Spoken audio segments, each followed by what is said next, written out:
Ako, suportado ko ang pagbabiyahe ng presidente dahil importante ng unang panahon, ng unang taon niya ay magpakilala siya. No? Dahil tapatin na natin ang ating mga sarili. Hindi maganda naging reputasyon ng pangalang Marcos. Kaya kinakailangan umikot siya at kita niya na iba na ako. Ang kasalanan ng aking ama, hindi ko kasalanan. Pero ngayong pangalawang taon na, dapat talaga maging maingat tayo kung saan pupunta ang presidente at malinaw talaga kung anong balik sa atin.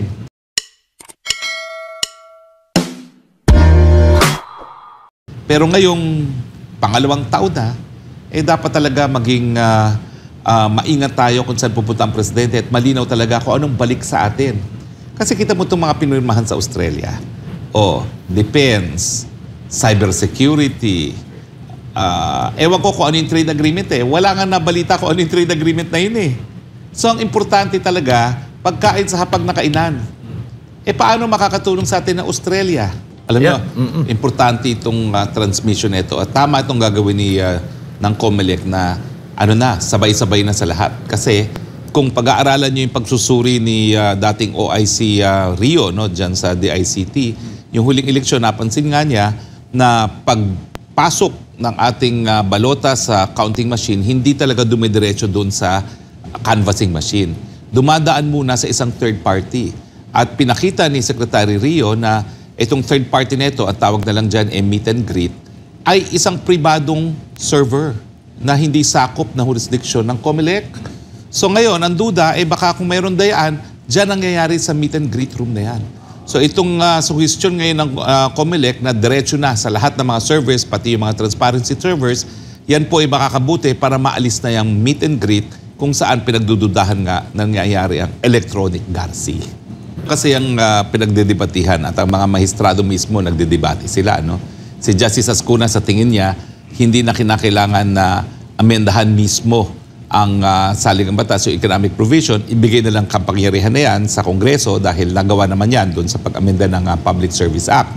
At naging dahilan kung bakit napakarami ng sektor na ekonomiya ang pwedeng pasukan ng mga namumuhunan ng mga dayuhan.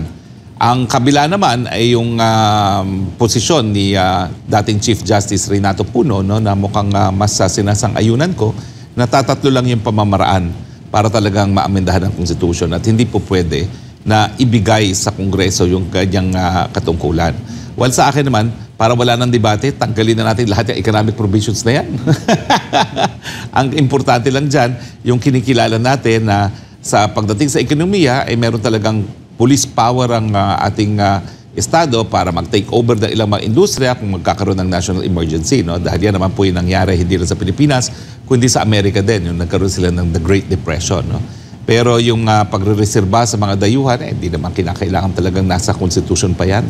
Hayaan na natin na Kongreso. Pero dahil nga ang issue ngayon, CONCOM,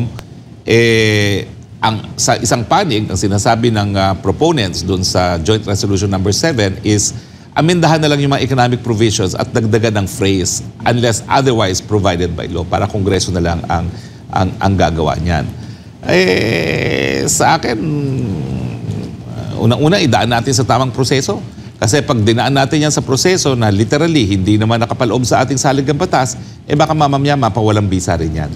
So, yun nga po yung naging warning ni Chief Justice sa Kamara nung kailan lamang. Wag na natin isapalaran pa yung mga proposed amendments natin dahil baka mamaya madeklara lang na labag sa saligang batas. So, dapat malinaw naman kung ano sinasabi ng saligang batas. Gawin na po natin yan nang hindi na po tayo sumemplang doon sa kagustuhan nating maamendahan ng ating saligang batas. Pero sa akin, pagamat hindi inaasahan ni dating Justice Ascuna na hindi maamendahan ng saligang batas after 37 years, yan po naman kasi ay pundasyon ng ating demokrasya. At hindi talaga dapat palaging binabago kung unless meron talagang napakalaking dahilan. Sa akin naman, kung talagang nakakaapekto yung provision ng ating saligang batas sa mga economic provision, paano mo naman mapapa-explain na sa mga nakalipas sa taon sa administrasyon ni Presidente Duterte at ngayon sa administrasyon ni Presidente Marcos, isa tayo sa pinakamalagong paglaki na ekonomiya. Diba? Yan naman po ipatunay na baka mamaya ang solusyon para sa pag-unlad ay hindi nakasaad sa ating saligang batas, kundi siguro sa mga iba't ibang bagay.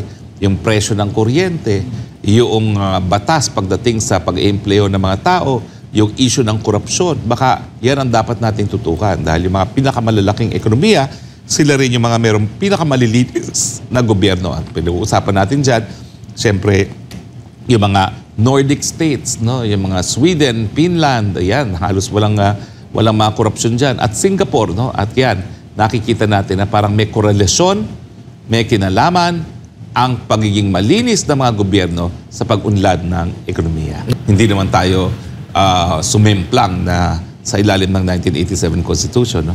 Well, alam mo sa tingin ko, ang punot dulo pa rin ito, wala kasing sinseridad yung mga nagsusulong ng pirma.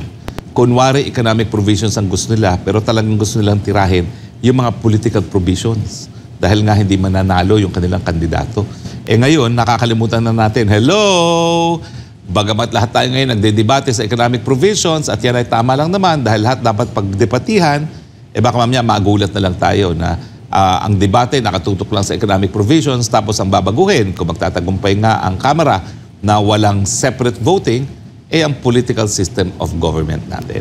Ako, suportado ko ang pagbabiyahe ng Presidente dahil importante ng unang panahon, ng unang taon niya ay magpakilala siya. No? Dahil tapatin na natin ang ating mga sarili. Hindi maganda naging reputasyon ng pangalang Marcos. Kaya kinakailangan umikot siya at kita niya na iba na ako. Ang kasalanan ng aking ama, hindi ko kasalanan. Pero ngayong pangalawang taon na, dapat talaga maging maingat tayo kung saan pupunta ang Presidente at malinaw talaga kung anong balik sa atin. Kasi kita mo itong mga pinirmahan sa Australia.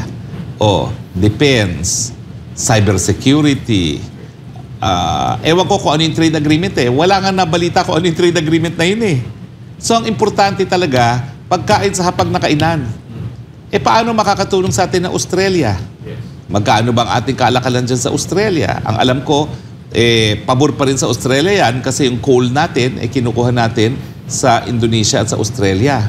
Hindi naman makapasok ang mga produktong agrikultural sa Australia at napaka-stricto nila. Pinaka-stricto po ang Australia pagdating sa kanilang biosecurity at yung tinatawag na phytosanitary measures. Kaya halos walang agrikulturang produkto ang Pilipinas na nakakapasok sa Australia. Kaya nga kita nyo, parang matamlay ang reaksyon ng publiko sa Australia kasi parang Australia, ang kailangan lang naman ng Australia sa atin, tao. Dahil kulang nga yung tao nila sa Australia. So, ewan ko kung meron kasunduan na nalagdagan tungkol dyan, pero alam ko pati yung bagong programa na nag-iengganyo ng mga Pilipino mag-aral sa Australia at isa sa benepisyo ng pag-aaral sa Australia, pwede dalhin ng pamilya at pwede magtrabaho yung estudyante at yung kanyang pamilya, no? Isa yan sa pamamaraan na tinitingnan ng mga Pilipino, no? Kaya sila nagkakaroon ng interest sa Australia. Pero naman, ano naman yung Australia, no, sa atin, no, sa ating buhay? Napakaliit ng ating kalakalakan doon.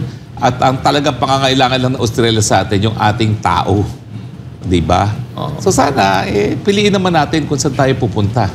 Kita mo yan, napahiya patuloy yan ng kaunti ang Presidente. Yung mga aktivista sa Australia, doon mismo sa kanilang kongreso, naglabas ng placard, di ba? Hindi naman nangyayari yan sa ibang mga bansa.